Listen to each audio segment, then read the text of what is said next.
All right, ladies and gentlemen, fight fans across the world, what's going on? You already know what it is. Your host, Abraham Gonzalez, got Zachary Ochoa here as my co host. And we are the Boxing Rush Hour Show, the live edition. Usually come at the end of the week, but we have schedules and we have lives. And sometimes things come up in the way. And so Sometimes. we got to get it in where we fit in. All right.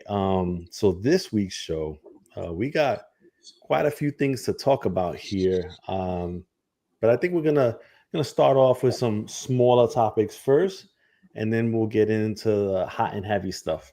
One thing that I didn't send you over before that I just want to quickly tap on. What's up with your boy Africa and the six figures on the jury shop video, man? What's up with your boy, man? Why he acting up? First of all, I'm not on social media, so I don't see things. But when you send me something or somebody sends me something, I see it. So I don't know. If you want to do that, let him go do that. He's the world champ. I highly doubt he's spending 800 on a chain, but got to promote himself. Feel me? It was a little off the Devin Haney script. Keep it a buck. You feel me? Yeah. But I've seen Devin Haney do that after his fights and all that. But you got to remember, Africa's coming from, somewhere where a lot of people don't make good money, all that, and he's got his time. So he's seen all these other fighters, and all these other people do this shit. So he's like, it's my turn. Let me flex a little bit and all that stuff. But I would like for people to start being just a little bit more original, like a little bit with their style, But it is what it is. Shout out to him putting in that work. Go floss a little bit. Yeah, a little bit, not too much. Let's not get too crazy out here in these streets, man. Because them streets is still Gotham City out there, and them boys be wilding. A little bit, yeah. You got all them people storming the train stations and shit. Shit crazy. Yeah. So we just, hey, listen, Richardson Hitchens, more power to you. Hopefully, you're taking that money, investing it into some other things that will make you money in the future. And if it's a little deal that you got with the jurors, so be it. Just hopefully you're not spending that much money on jury. All right. Yo, Adam, what's up, man? I see you out there. My boy Adam Noble Forsay, where he works out of I forgot which country. He's always bouncing around, but he's in Europe. He contributes to fightsatw.com. He actually just dropped some stuff with Camille and Stefan, the boss over at Eye of the Tiger Promotions. You could check that out at fightsatw.com. And he talks about Billy. He talks about why the Pacheco fight didn't happen. He talks about a bunch of stuff there. So definitely check that out. Listen, there was a serious knockout last week in Japan. Brian Norman Jr., WBO welterweight champ, still had a savage knockout. Maybe knockout of the year. But then the savageness came in afterwards when he says some folks picked up their boots and left or something like that. Obviously, he was referring to Boots Ennis, saying that he's moving up to 154. I didn't know he was referring to Boots Ennis, man. The delivery was crazy. We had a serious knockout in Japan. Yeah, so thoughts on Brian Norman Jr.'s performance, and looking now, was it the right move to not take the Boots fight last year and get those two fights in and build up his name and credibility first, and then maybe go after the fight now? I think, first of all, I want to say congrats to Brian Norman. Yo, sharp. Good jabs to the body, good feints. Man, what I'm talking about, I was impressed. I was really impressed with Brian Norman. And then the knockout just came. Like, he wasn't really loading up for it, too. It was a hurry off the jab, slip, landed it perfectly, accurate, good speed shot. Can't get any better than that. I agree with you. I think it was way better for him to not take the Boots fight. If he would have took the Boots fight, obviously he would have lost. You know what I'm saying? Everybody said it would be a tough fight. He would have lost to Boots, and he would have not been able to make that much money he's been making now. And not everybody would have got to know him. Now he fought in Japan. He's getting his. I think it was good for him, but it was also good for him that he's calling out Boots because it shows he's not scared and everything like that. But bluff. Some people will call you a bluff, but it did him good. He was calling out Boots, but the fight didn't happen. But it still got your name out there. But his performances, this guy, Brian Norman's been looking fucking real good. The first time I heard of him was when I was in the gym in Philly, and they were talking about Brian Norman there, and I was sparring all that. It was good work. It was actually in Boots' gym, and look at Brian Norman now. He looks fantastic. He's doing a great job, but I think it was a smart decision for him and Boots not to fight on his part. Yeah, but and so gain worldwide right now from that knockout, that's big, bro. Big. yeah, because that knockout was everywhere on social media, right? And that's what it's kind of about these days. Like, you get a clip like that where you knock somebody out in a savage manner, and it goes everywhere. And then all of a sudden, people are like, well, let me find out more about this Brian Norman Jr. Yeah. guy, right? Mm-hmm. And then Yeah, boom, you popping. Yeah, I know, because I remember before social media was even crazy, and I had just Instagram. It wasn't even popping like it is now. Like I knocked out this guy first 3 seconds of the first round, all viral, gained like thousand followers. Then I knocked somebody else out. Like the 8th round, it was crazy. Like knockouts really bring people to the table, but they also like skills too. Like a guy like Tevin Farmer, he would post up his skills of him making people miss and all that with music and stuff.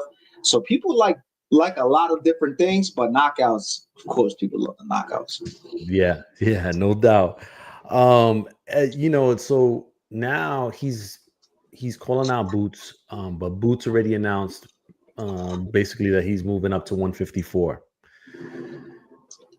Aside from because I'm going to talk about something else with Boots here in a second, that I just saw Turkey Al-Rashid talk about as far as his next opponent. Matter of fact, Zach, if you could just grab that for a second, I got to grab this call.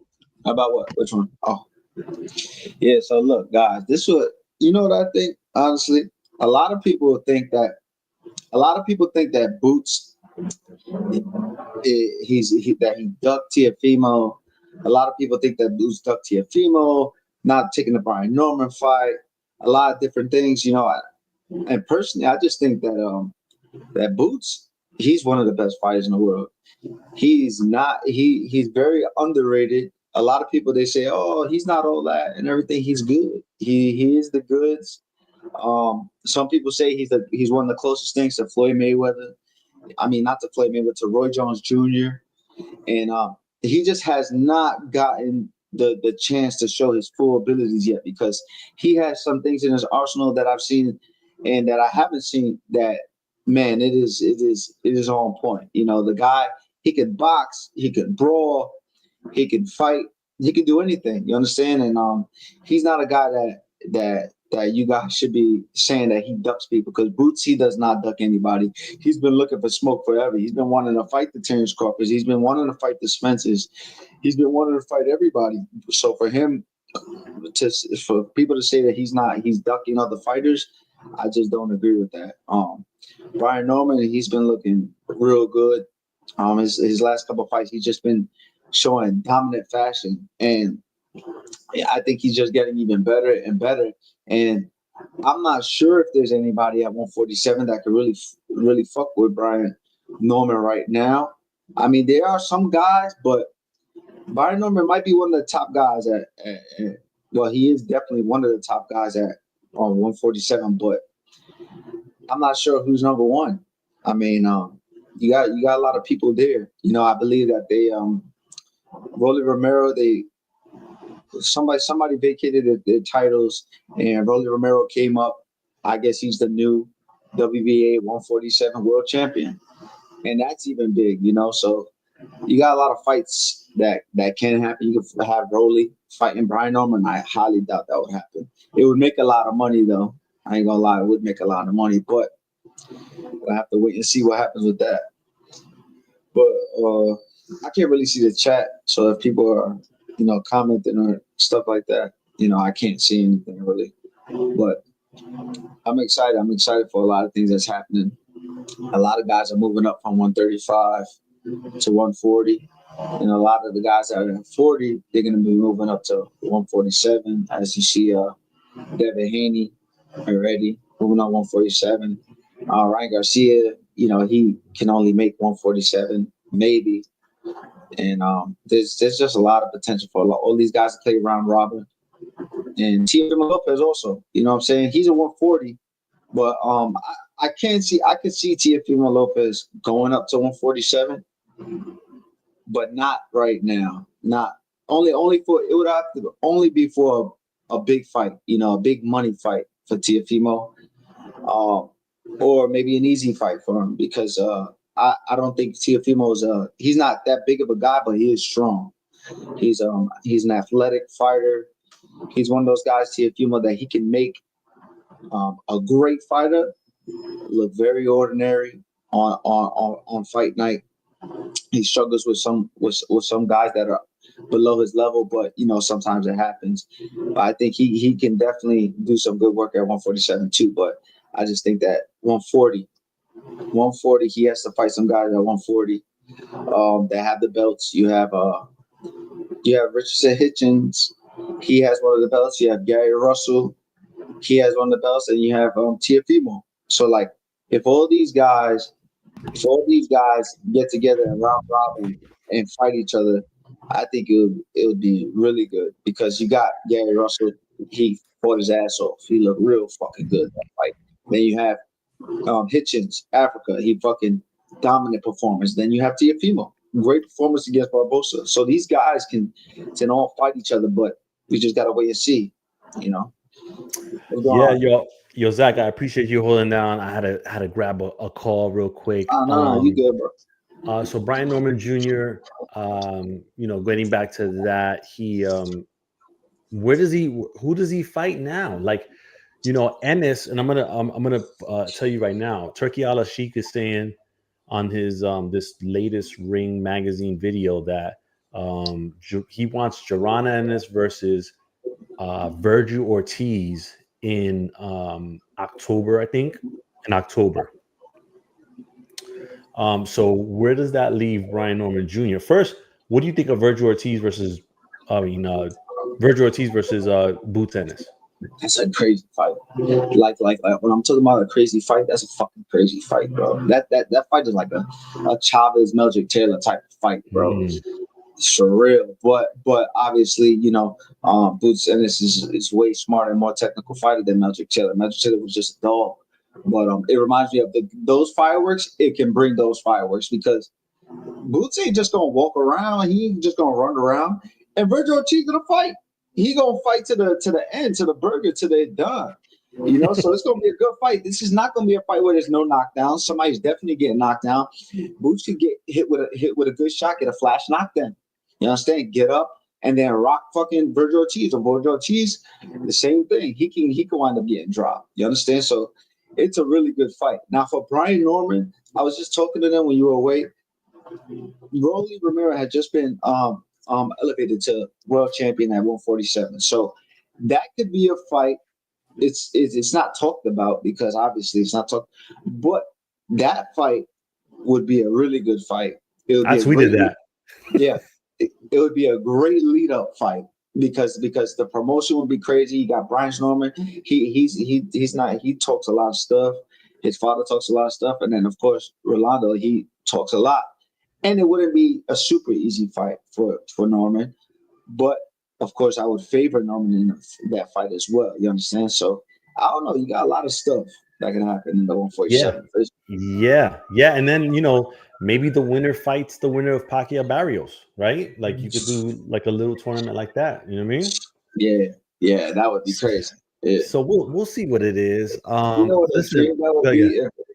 a dream that would be if Broly beats Brian Norman and then he gets a Pacquiao fight. He would leave. The biggest overachiever. That's what they would do. But guess what? He worked for it. So, That's right. he just recently got baptized by Tristan. What's his name? Sweet Tea. He's a heavyweight from Golden Boy. Oh Tack. wow. Yeah, yeah. They posted a video. He baptized them in a pool Nah, and that's stuff. what's So up, man. That's yeah, that's yeah, that's nice. God bless that. yeah, man. So, listen, talking about Golden Boy, yo, so Oscar De La Hoya posted a video in a robe and a speedo again. This time he was he I was ain't seen it, so okay. he was giving his what he called predictions because he had obviously his thing hanging out on the speedo. Um, yo, Oscar's wilding, man. But you know what? Guess what? Like people is talking about it. We're talking about it, right? He did a You're talking prediction about it, video. bro. Yeah, he's doing it. He's doing a prediction video.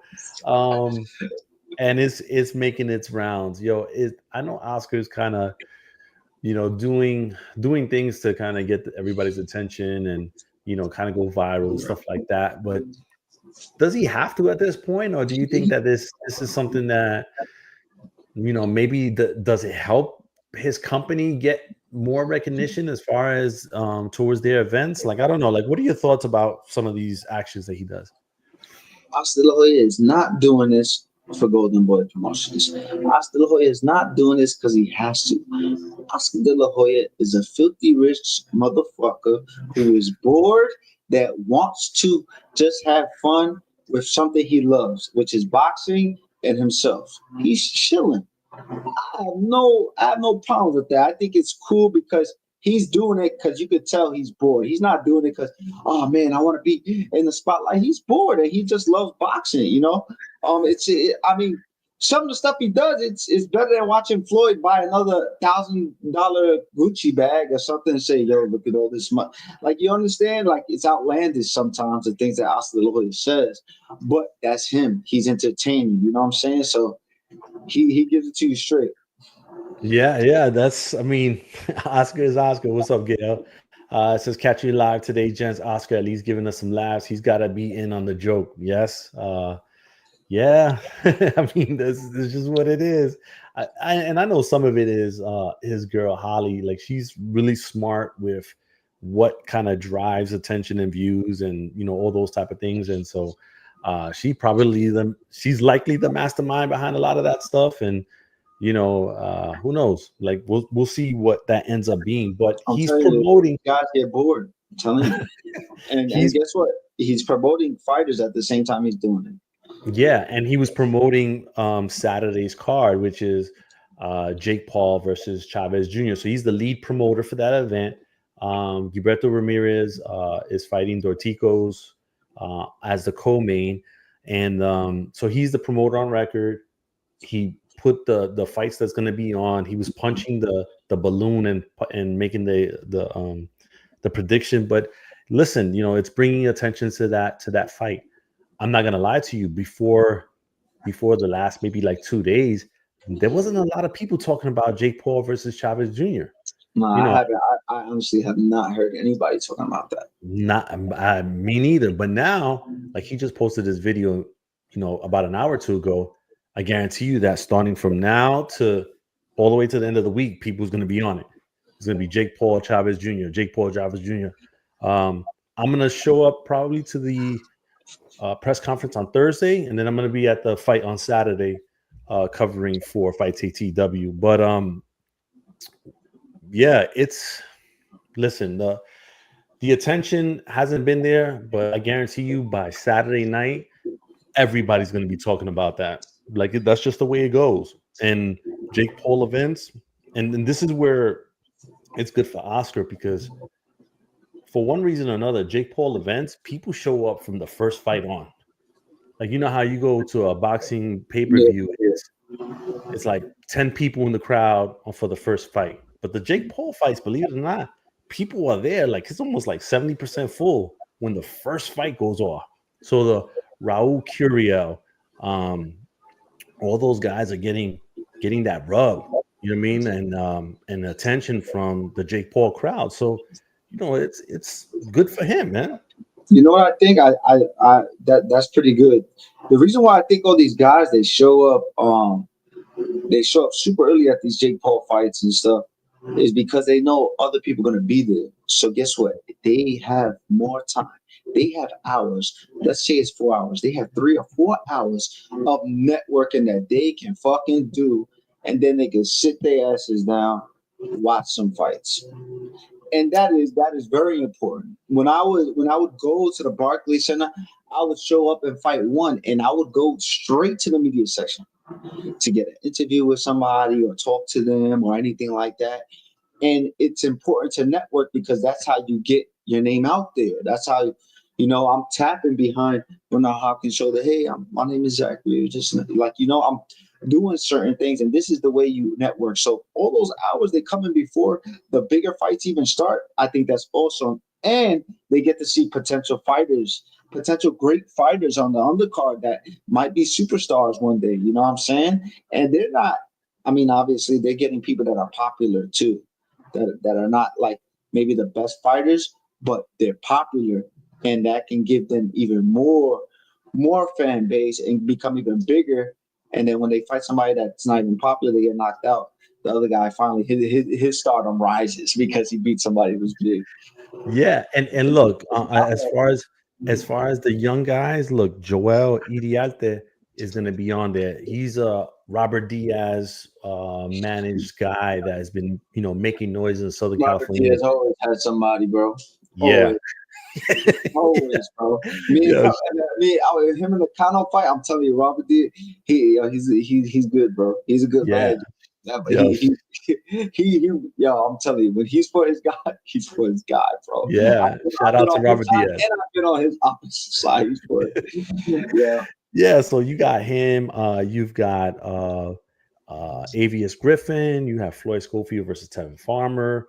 You got Any girls fighting or? Yeah, you got Holly Holm. Holly Holm is fighting. And then from the UFC, and then Oh wow. Holy yeah, shit. and then Naomi Valle, which is the sister of Yokasta Valle. She's a flyweight champ, I believe. And so she's on the card as well. I mean, they got some good cards. It's going to be a lot of like SoCal fan base folks there. That's awesome. Especially, That's awesome. yeah, especially with Zerto Ramirez. He's fought at the Honda Center before, right? So he's going to be bringing in the people. You know what I mean? Yeah. People would love that dude, and so All right. Who they love more, Zerto or Mungia? I think Zerto, bro. Zerto, Yeah. But if you go further down south, like National City area, I would say Mungia in that area. You know what I mean? So, but yeah, I think it's going to be good. It's $59.99, the zone pay-per-view. So we'll see how that goes down. Deontay Wilder, the Bronze Bomber, Bomb Squad himself. He's Bomb coming back. squad. He's coming back on Friday on ppv.com. He is going to be fighting Terrell Herndon, who was stopped by Richard Torres Jr. About a year and a half ago, and in the second round. So I'm not really expecting too much, but he is on a 3-fight win streak. He's fighting Wilder, who's 39 years old, hasn't fought in a year. The last fight he had was against Zhilei Zhang, where he got stopped in the 5th round. So what are you expecting from Wilder? Now, mind you, let me give you a little bit more Go background. ahead. Once he got stopped by Zhilei Zhang, a couple weeks later, TMZ report come out, got a restraining order against him by his now ex, I think, for domestic violence. And so like things just kind of wasn't really happening for him. And he just kind of disappeared, took some time away from everything, it looks like. And now he's coming back with this fight. I don't know, like I think he still wants to get the Joshua fight. He has to look good, obviously, in this one to try to get something like that. But he hasn't really looked like the Wilder we're used to in the last couple of fights. So is this a situation where maybe Terrell Herndon is live here? I don't know. I think any fighter is live, no matter what. Any fighter is live. when they're getting in the ring without a headgear and small ass gloves, bro. I'll tell you that shit right now. Deontay Wilder is not the Deontay Wilder we want him to be, right? The reason why, he's older. He's a big dude. He's huge. Like, bro, I've been next to this guy a million times. I fought on the same cards as him. He's been doing it. He carried the heavyweight division on his back for years. I've seen him flatline the fuck out of people, man. The Barclays, I seen Lewis. I seen Ortiz putting it away. Oh, boom, gone. One of the craziest shit I've ever seen, bro.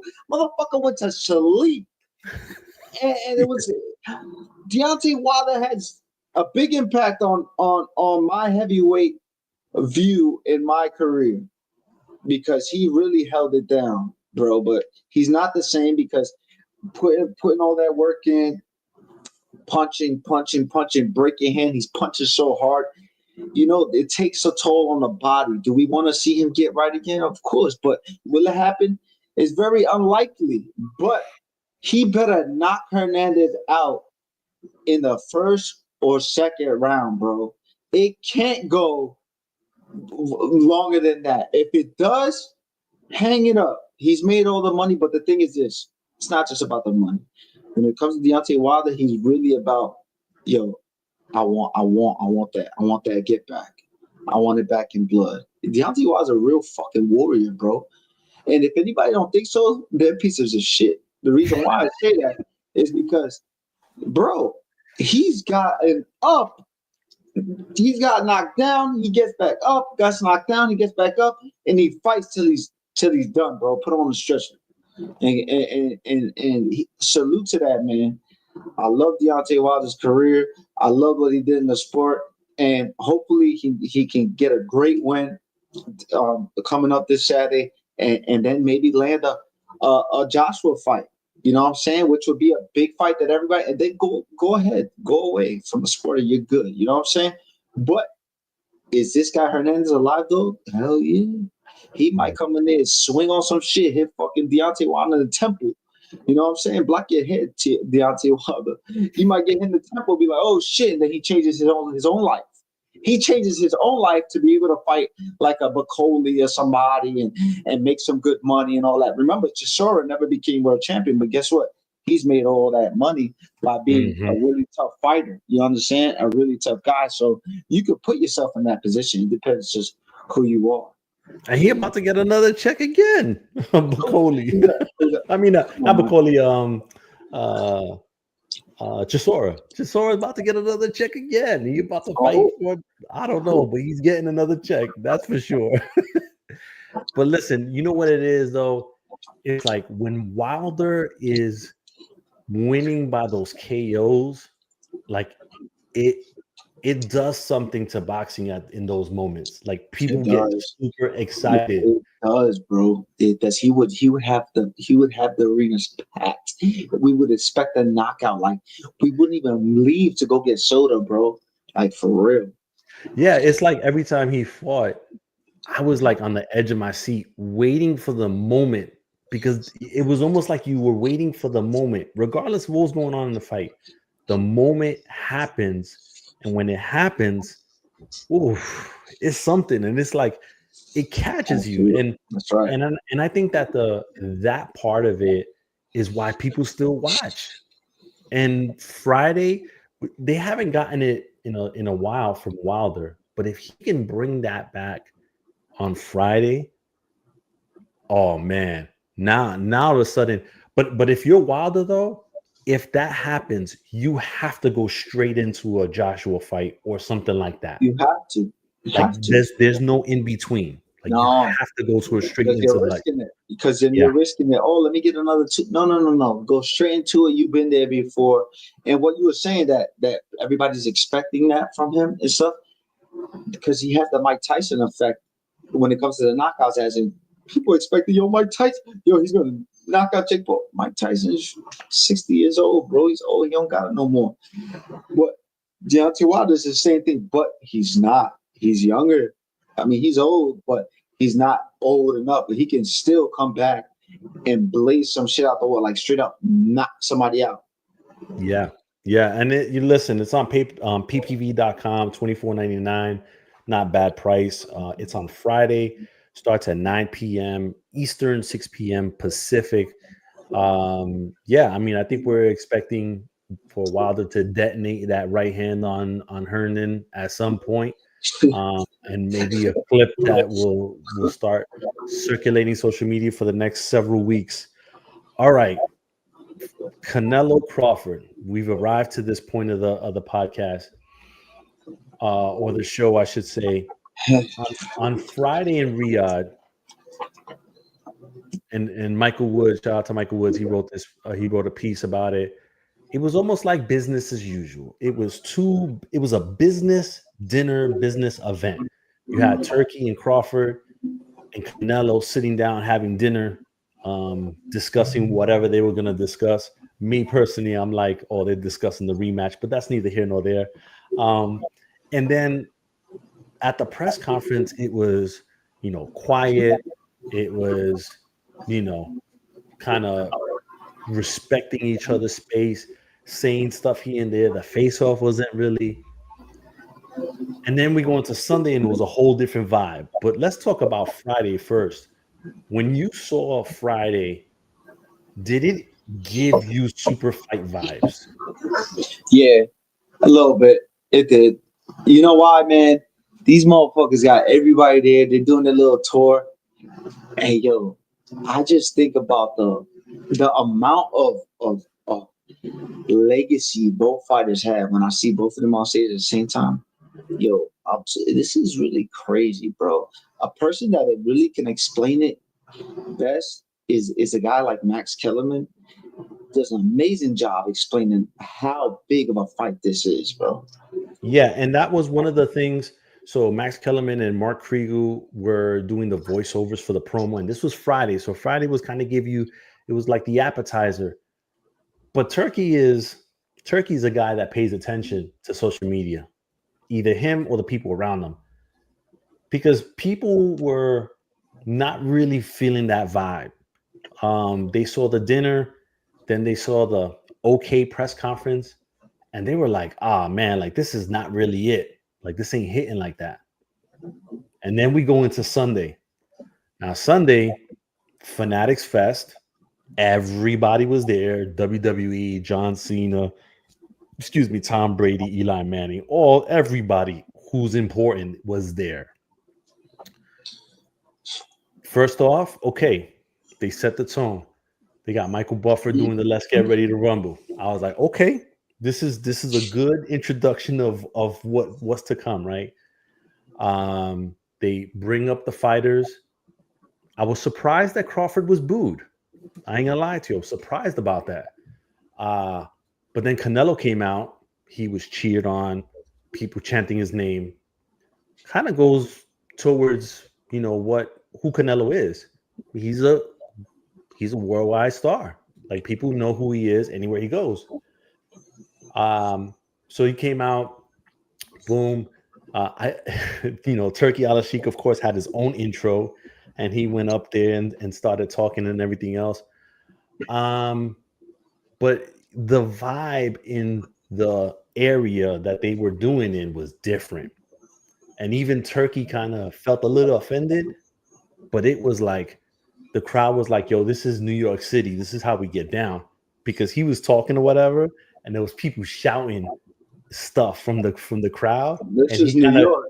That's New York. And he was like, and he kind of got flustered a little bit. But This bro, is New York. New York don't. Yeah, if you're in New York, listen. When in Rome, right?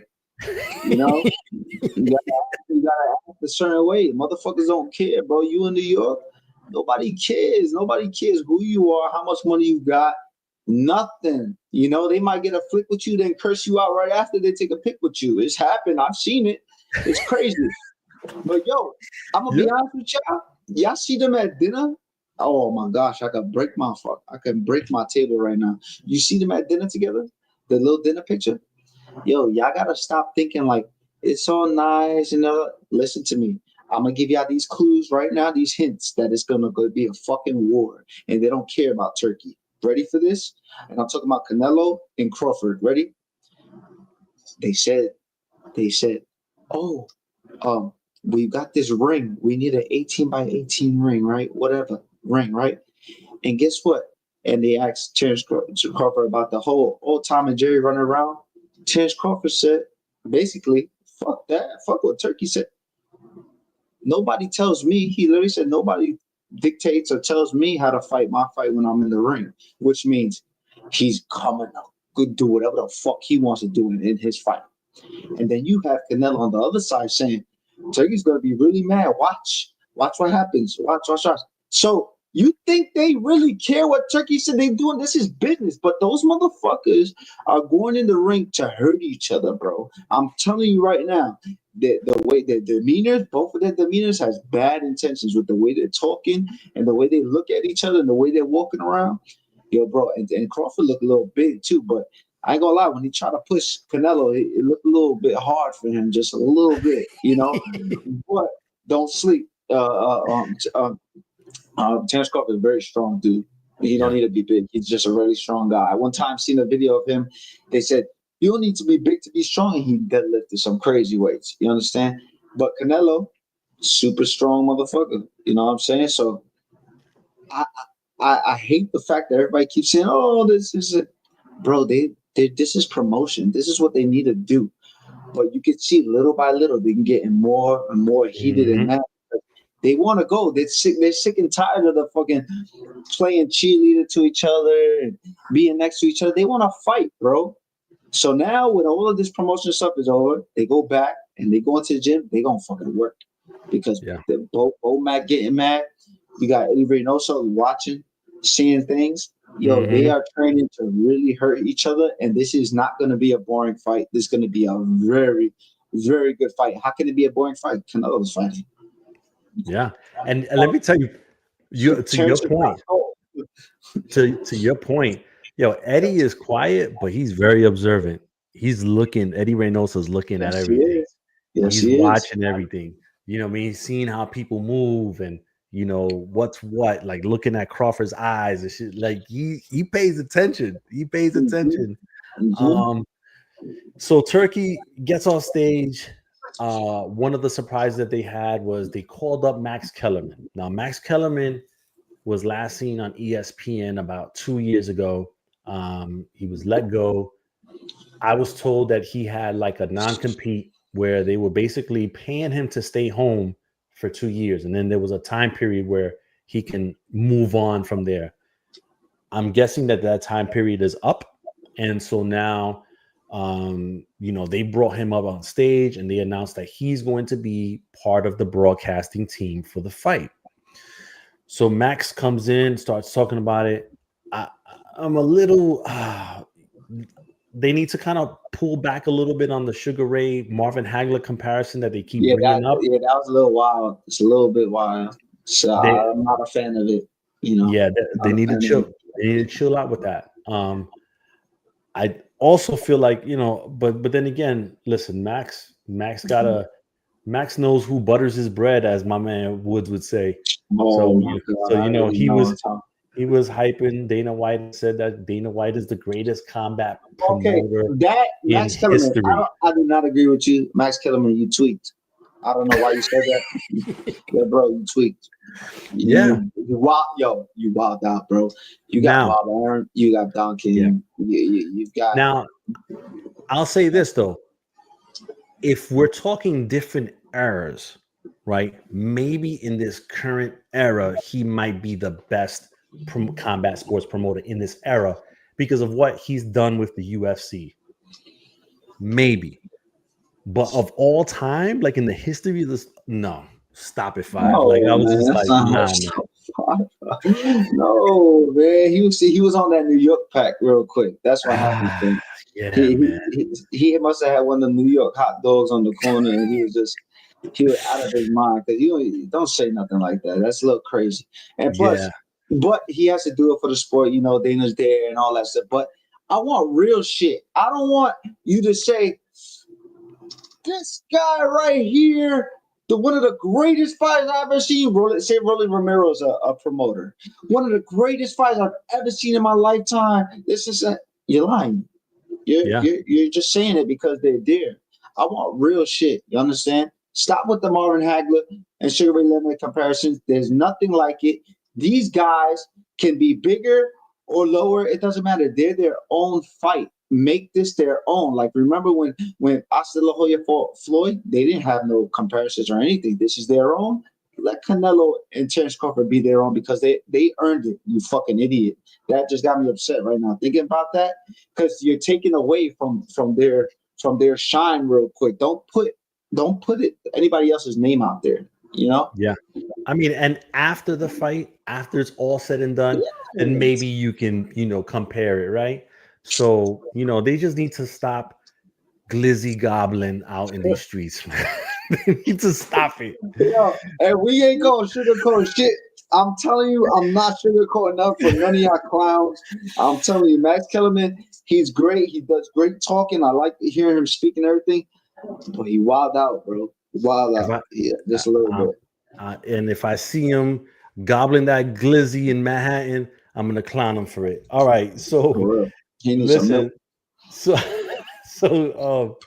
he went in there. Now I will say this: when he was doing the questions or whatever, I did like how he basically called Terence Crawford. He was like, "Hey, Madrimov was your toughest fight," and Crawford was like, "That wasn't my toughest fight," kind of thing. But Max was like, "Well, didn't you go 12 rounds? And weren't you like this?" Yeah, and now so that's he being real. Called him on now that. It's being real. You know what I'm saying? Now he's doing what he's supposed to do, and I want to see the opposite to Canelo as well. I don't want to see no favoritism with each other. But if there is favoritism, you say it. It's like don't figure. Just say, "Listen, Terrence, I honestly think that Canelo's going to beat you, but I think you guys are both great fighters." I like when people are honest. You know what I'm saying about this shit. Now, and it's crazy because he ended, towards the end, he said that it's going to be the greatest fight in the history of boxing. But then Turkey said something that people might have not caught, and he was like, from the crowd, he said, "Until the rematch." And I was like, "Oh, so I'm getting off this. Yo, we got it. Yo." But then, no way. But then he tried to clean it up a little bit. And on this Ring Magazine video that he posted with Coppinger and Rick Reno, he said that he wants Canelo to fight either Eubank, which we talked about, or Hamza Shiraz if Hamza beats Berlanga for the first quarter of next year. So, and they really trying to get that guy paid, bro. Who is this dude? Like, who's his friends? That guy Hammer, whatever his name. Yeah, well, Turkey is his friend. Really? Yeah, and your opponent, y'all want Canelo to fight. Now y'all working backwards. I just don't understand. But if that's true, what you said, that they said until the rematch, that's a little crazy. Yeah. But Eubank versus Canelo, that's war. That's and we're gonna get into a little bit of some of the other stuff that he said on that. So Dana White gets in there, he does his thing, he talks or whatever. Then they go into the face off, right? Because it was getting chippy between Crawford and Canelo, and then after it was getting chippy, they were doing the face off. Now Canelo rushed Crawford, like Crawford was kind of taking his time to walk towards him. Canelo sped up and rushed him and got in his face. So he initiated that, kind of like, he was trying to little bro him a little bit, right? Like, Canelo pushed him. And Canelo pushed him. So I thought that was interesting that he, got riled up enough to do that, because that's not like for Canelo to be doing that. So he's serious. Do you think that it's because maybe Crawford got underneath his skin a little bit, or do you think that he wanted to initiate the mind games with Crawford? I think the mind games. The reason why is because he's learned his lesson with Floyd.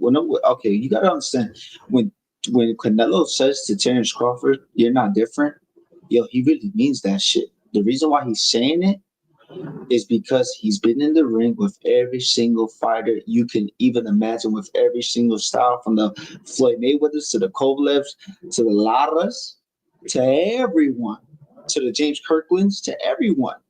But I can't lie to you, Terence Crawford is different though. He's all of these guys like mixed together. But Canelo has seen all of it.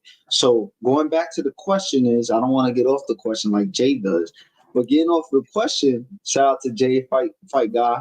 You know, I think it's mind games, because if he lets his frustration get upset and everything, he knows it can backfire on him, just like it did with Floyd Mayweather, not wanting to hold the belt, going like this and all that type of shit. So it's mind games. Canelo's been here, he's been there, done that. But best believe it's mind game slash he's really he's really intense. Like he has that intensity, and he's ready to go when it comes to this fight.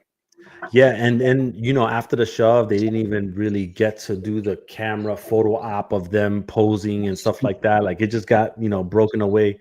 There was some folks saying that it was WWE-ish. Like, listen, it's boxing, it's the boxing business. You got to sell a fight, and you got to do it in a way where, you know, it gets the people talking. And obviously, it got a lot of people talking. The video was all over social media yesterday, and it's going to lead into the Las Vegas press conference on Friday, right? That's the final one before they break away to camp, and I'm expecting that to really be chippy, a lot more, and you know, the face off really push it, and then they're gonna break away to camp, and then we'll see. One thing that I did find interesting is that Canelo, they asked him about the WWE influence, because Nick Khan, you know, he's part of the TKO boxing promotions. He is also the president of WWE.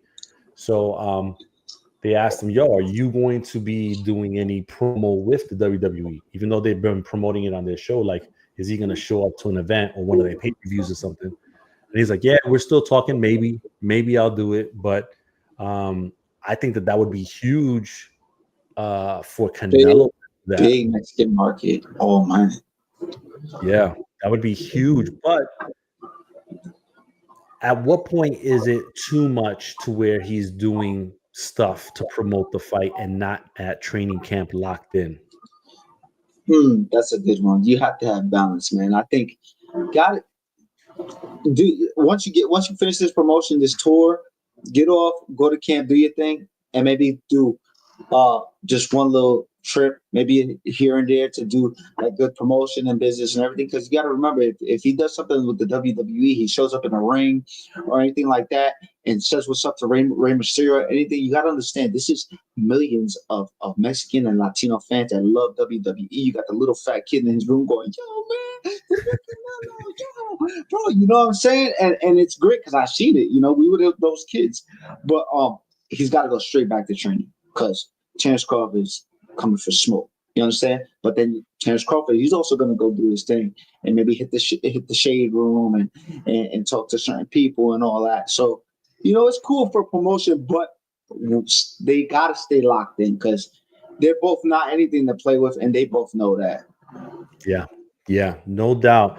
All right, I'm going to go into the final topic. I'm going to touch on the Turkey stuff. So, you know, Turkey was talking on this video on the ring. He said Chris Eubank versus Conor Benn, the rematch, is going to happen. So, yeah, so they're talking October, and then it's going to be at Tottenham or Wembley. So I guess whoever puts up the most dough is going to get it. I'm down with that fight. I don't know if we get the same type of fight. Maybe we do. Maybe we don't. But I'm all for that fight. I mean, you know, Chris Eubank has all summer to try to get that weight down. Yeah. I don't know.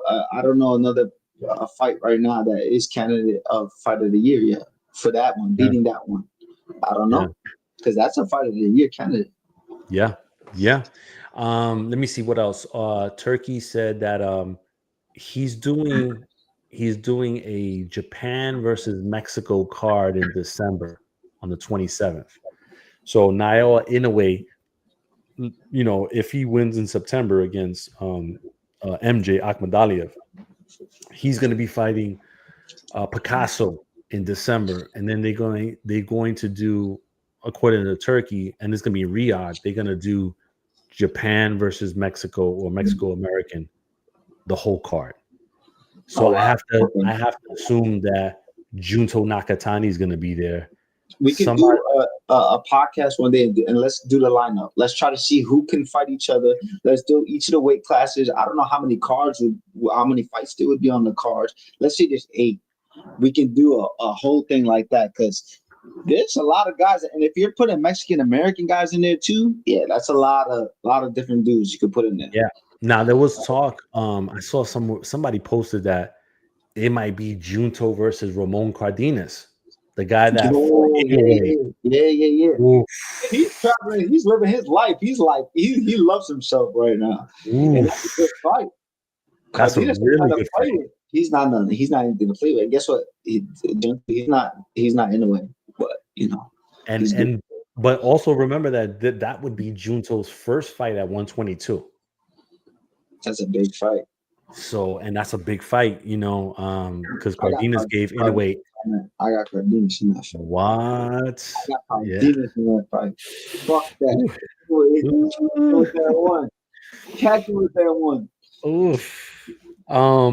Listen, it's been the year of the underdogs and the betting, man, because on Saturday, that Galal Yafai fight, the guy that he fought, he was at plus 850 by decision, and he won by decision. He beat the brakes out of the dude.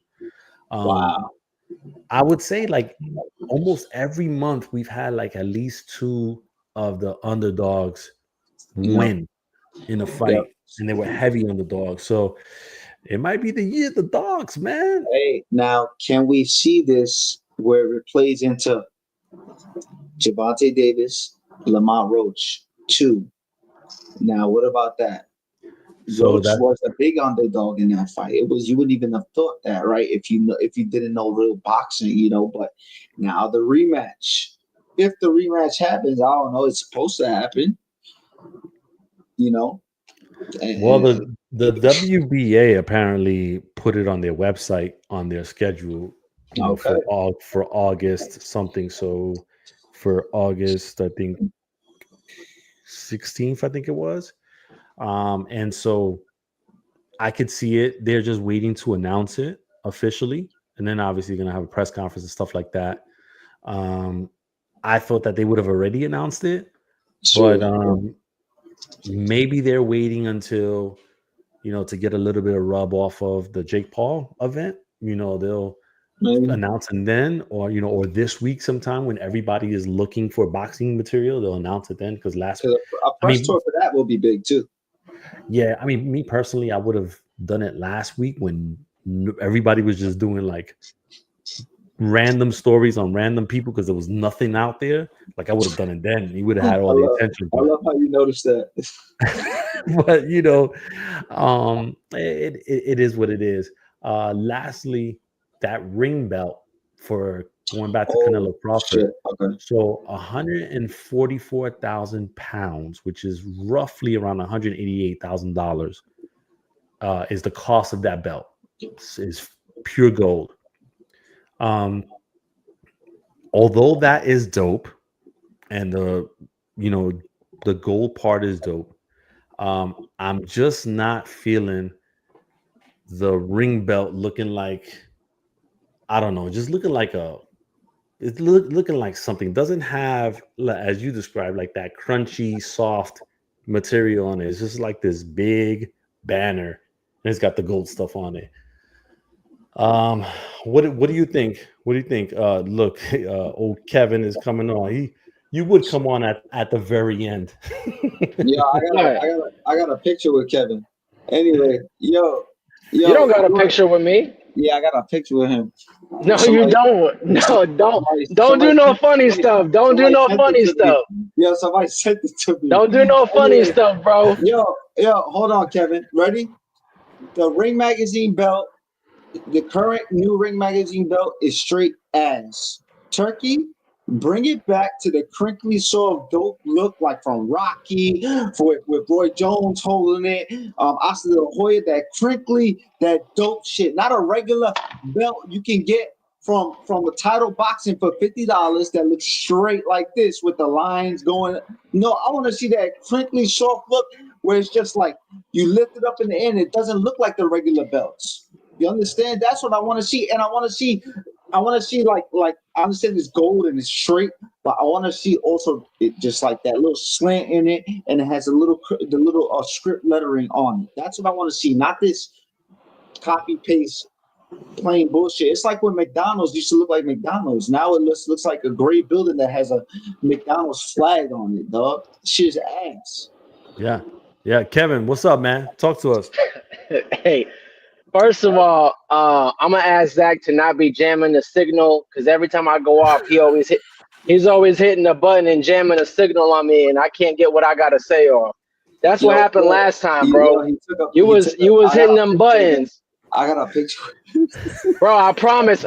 I told Abe I didn't want to say it. I didn't get to say it, but I told Abe. I said his thing is he PR, I'm PR. He feeling some type of way because now there's 2 PRs on here. He can't get all the shine. He be pushing buttons, bro. You be pushing buttons on the back end, bro. Promise you. There's 3 PRs here. And I know you shouldn't be talking about title boxing shorts because you was wearing title boxing shorts with the PR flag at one point. We not gonna act like you wasn't wearing those in the amateurs. But I did have title boxing shorts. You sure did. Shorts, and in the back it said Ochoa, and I had a flame on it. I just never had Puerto Rican flag boxing shorts. I remember you was wearing them Puerto Rican ones. Nah, they was like $33.99. Them Puerto Rican title shorts you was wearing, bro. I would have got them, but my dad didn't want me to wear them. Promise. Yo, Kevin, what's up? What's up with the ring belt, man? It's straight. The one that they gave Canelo was straight.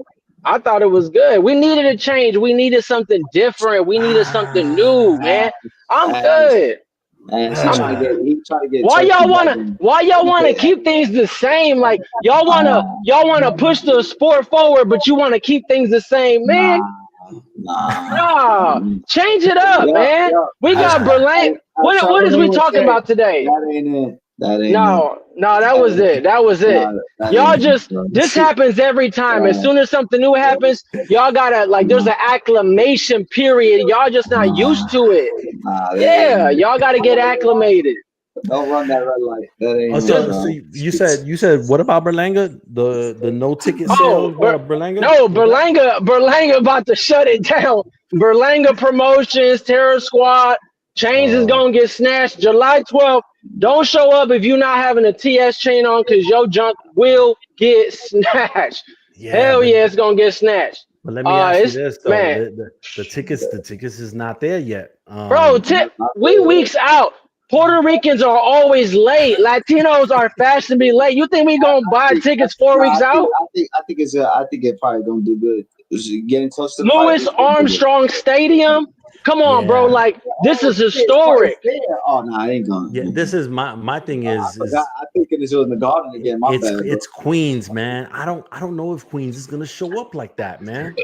Bro, are you kidding me? New York is gonna show out. That's the king of New York right there. He gonna shut down New York. Tell him, hey, Zach, you from the city. Tell him black parties, TV screens in the neighborhood, black screens everywhere, bodegas with the empanadas.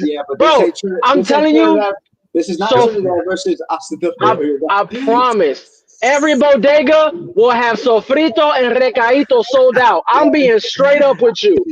Yo, Kev. Yo, Zach, every bodega is going to be out of stock on sofrito and recaito. When Miguel Cotto would fight, and this is true. Yo, Kev, you know I'm from the BX, right? I don't know, bro. You got to tell me. I need to know these things. I'm from the BX, and I'm gonna tell you right now. Ain't nobody taking no train for 90 minutes to go to Queens and then have to walk for like 3 miles from the train station. Bro, ain't nobody doing that. Look, I'm gonna tell you like this. My first time on the show, I told you about Jaime Munguia. I told y'all he was gonna pop dirty. He popped dirty twice. That's aging like fine wine. A sip, sip. I'm telling you right now, Berlanga is a showstopper. He will sell out. This is gonna be one of the biggest things in New York. A historic. Y'all doubt me again? I'm just gonna sip my wine, bro. I'm gonna sip my wine. But when things come to fruition, I'm going in on both of y'all on Twitter. I'm letting you know right now. Don't get offended. I'm going The only in. way that happens is if Edgar knocks this guy out, then the next fight he goes. That's Bro. when it is. Yo, let me ask you this. So why is Go ahead. Turkey already Right why is Turkey already talking about Hamza fighting Canelo though? Because he don't think He a Turkey boy. Look, he is a Saudi Arabian hype job. They need a boxer. They need a fighter. They don't have one, so they want to get this guy to get Canelo. It's all a conspiracy. But they put him in there with Berlanga. He gonna come in 200 pounds. First thing he said was, "I'm knocking his out. I'm knocking his ass out." That's what he said. I'm knocking him out. My man talking greasy. Shiraz, you see that press conference? Shiraz, like, well, he's a sausage. He's a sausage. What, bro? Come on, man. Like, you talking like that on a press conference? Yeah, I'm cool, man. We gonna turn you into chorizo with that sausage, bro. I promise you that. Full on chorizo, bro. That dude is a square. L7 weenie. We gonna get him out of there in 7. He's definitely a boring dude, but he's definitely not a bad fighter. I know Bro, if he couldn't take care of Adames, what you think he gonna do with Bugatti Berlanga? Listen, I'm gonna tell you Big something body. right now. I'm gonna be honest, and Edgar's my guy. If Carlos Adames and Edgar would have fought, it would have been a very, very difficult fight. We can't make 160, so we're not worried about that. Both y'all need to be on Berlanga. Both y'all New Yorkers, and y'all act like I want Edgar to knock this guy out in 2 rounds. I hope so. I hope so. Get him out of there. I got bread. I put it on him. Yeah. Second round knockout. What's the odds on that? Listen, I just don't want to see Berlanga against Canelo again. I don't want to see that. Why? Why not? That's not gonna happen though. Because that fight is going to be a repeat of the first one, man. He's got more skills now. Like, nah. He's got a little bit more skill. Are you telling me that the Berlanga after Canelo is literally the same one before Canelo? Is that what you're saying? Yeah. Bro, that's unheard. What you're saying right now is ludicrous. No fighter is the same after as before. Like, bro, what you're saying right now is ludicrous. If they were to fight again, it would be the same. I have to believe that. I don't see unless Berlanga shows me something like super different, because that last fight you couldn't really tell. He was fighting a guy. You know what I'm saying? Get him out of this fight. You're gonna see. This fight you will see. This is the fight. You will see. Yeah, I don't want the Canelo fight. I mean, it'll probably be a little different just because they know each other now, right? But I mean, we're not gonna get anywhere at 168. All the belts are tied up, and you're not gonna beat that guy. Like, let's just be real. So that man's gonna have to vacate. But, I mean, yeah, this is not going anywhere. He's not going to get a title at 168. We need to go to 175. We need to get Benavidez versus Berlanga. That's the fight to happen. That's the fight to happen. The guy that ducked Benavidez, Canelo, we going to take him on. We going to put it on the back. We going to put that on our back. We're going to shell shock them, you feel me? And we're going to take it back home with that new turkey belt, and we're going to New York City, baby. Gobble, gobble. The new turkey That's what we're going to do. Yeah. That's not the ring belt. That's the turkey belt. It is the turkey belt. They got to put a whole pollo on there. They got to put a pollo on there. You know what a pollo is? yo, Kevin. Oh, man. You got to Photoshop that one. Yeah, you got to Photoshop a pollo on there, bro. Straight up. Oh, man. Hey, listen. Yo, Kevin, man. Yo, we ran through a bunch of topics, but I'm gonna just circle right back with you on this one. The Canelo-Crawford press conferences, the difference between the first one in Riyadh and the one in New York City, where it turned up all the way up. Yeah. Canelo looked that man in the face and said, "No, you not. Look, I'm gonna do it like he said. No, you not. No, you not. Canelo is a scary guy. When this man looks you dead in the face and says you're not gonna do something, I promise you, you're not gonna do something. Like straight up, you not. So whatever Crawford thinks he's going to do, it's not gonna happen. He there for a paycheck. He will try his best, but he is there for a paycheck. I don't care what you gotta say. Man never fought at 168. He's fighting there for the first time. That's 2 divisions heavier than what he's used to. This is not Errol Spence Jr. This is not Ricky Burns. This is Canelo Alvarez. This is a whole different animal. This is something different, man. I'm telling you, this guy going to sleep. He going to sleep. Yeah. Yeah, we'll see. And listen, I didn't appreciate the disrespect of Errol Spence when they asked Crawford about his most notable. Well, he deserved it. And he said Ricky Burns, and he said the Russian dude. I can't remember. Bro, what do you mean? Errol Spence got out of there under 6 rounds. Yeah, but he was talking about guys when they questioned him about him fighting elite guys. Ricky Burns is a 3-time 3-division world champion, bro. And when he fought him at the time, Ricky Burns was gonna he would put a lot like he would give a lot of people trouble. Postal, he would give a lot of people trouble too. But I'm telling you right now, I'm gonna be straight honest. I don't care if they're watching. Yo, if Errol Spence and Terence Crawford would have fought before that fight, before the accident, I'm telling you right now, it wouldn't have looked like that. And I promise I could put.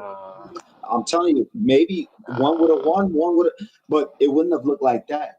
Errol Spence was yo, bro. When I'm telling you, I would watch him literally ringside, perfectly watch him. The way he would take punches and come back with them was crazy. After the accident, it was very, very different. He would have a tick after he would get hit, and I would see it. You understand? So like.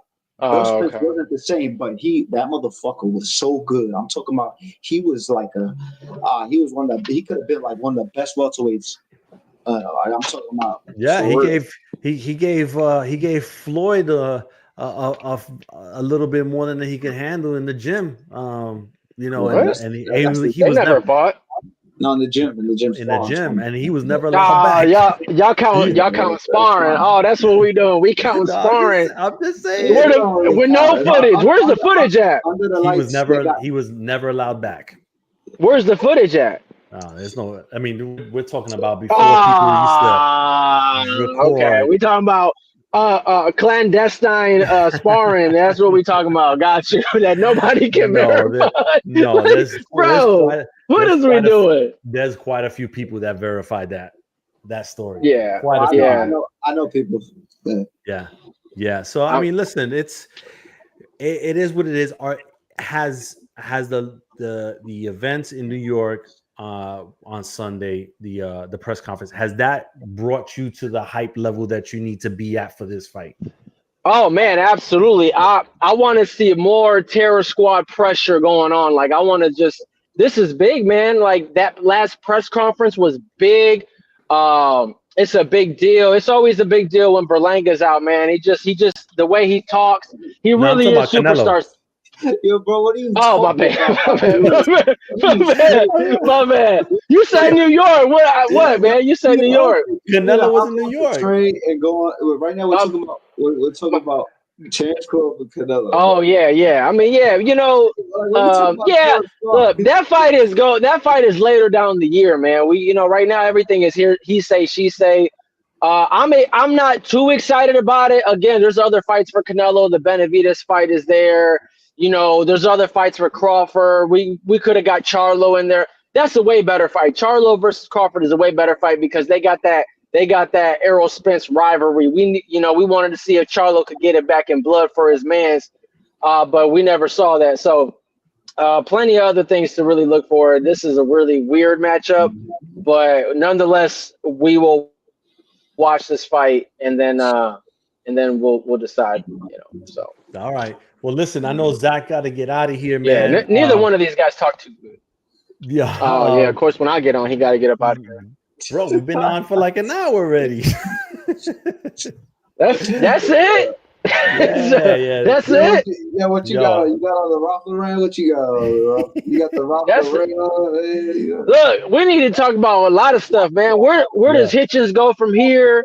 Right? We saw what he did with Cambosos. Where does Cambosos go from here? What is Boots Ennis doing?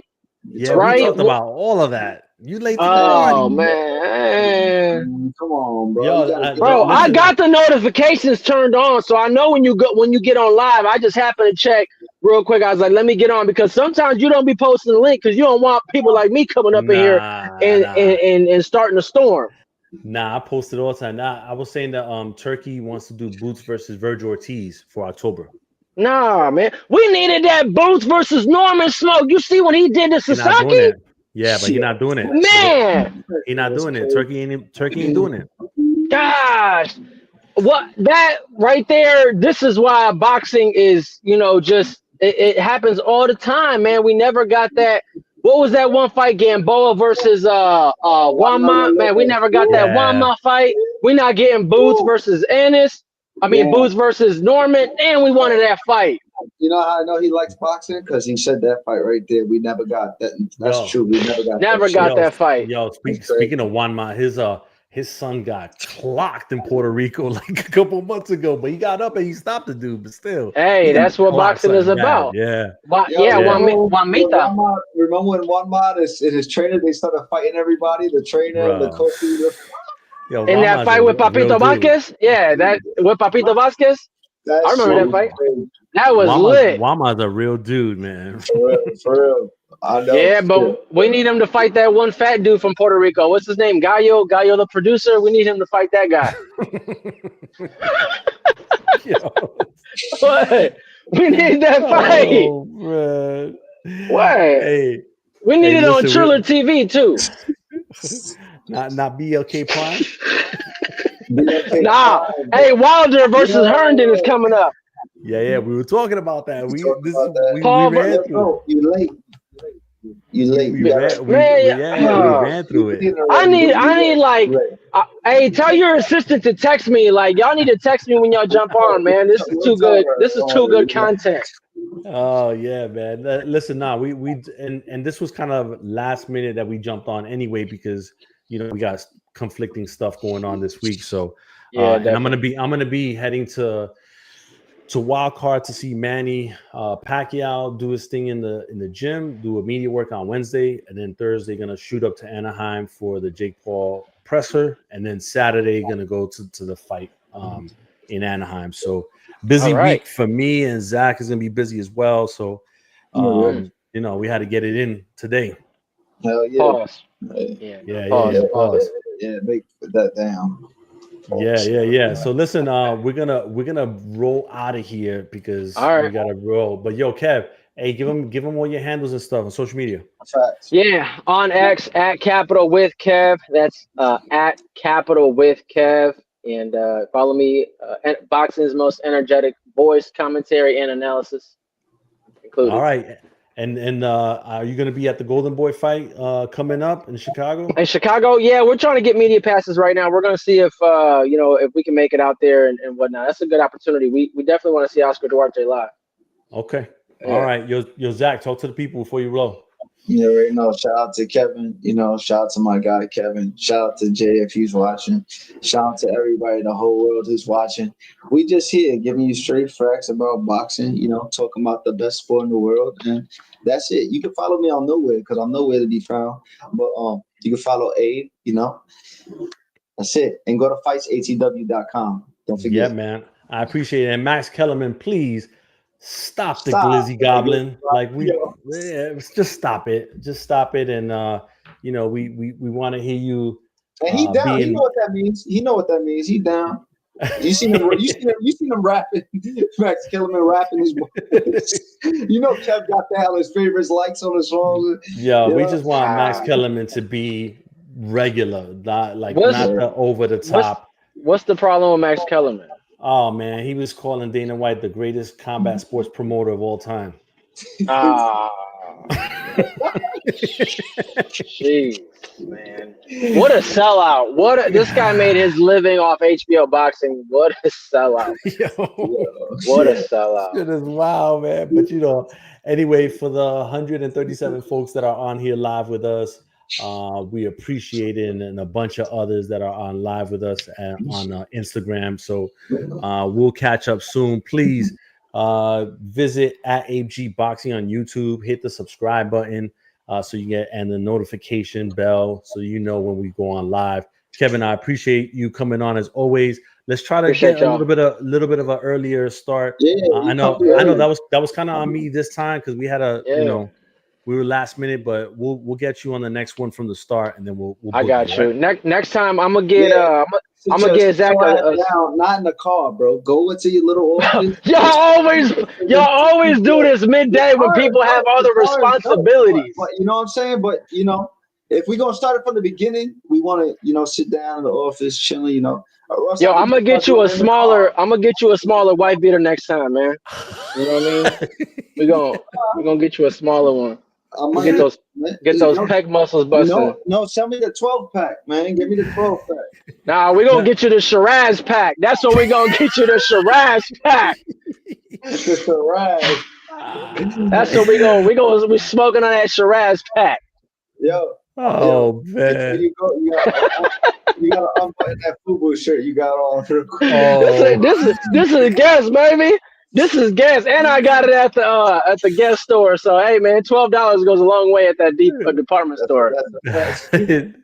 No doubt. All right, y'all. Hey, I appreciate y'all coming on. I'll talk to y'all soon. Take care.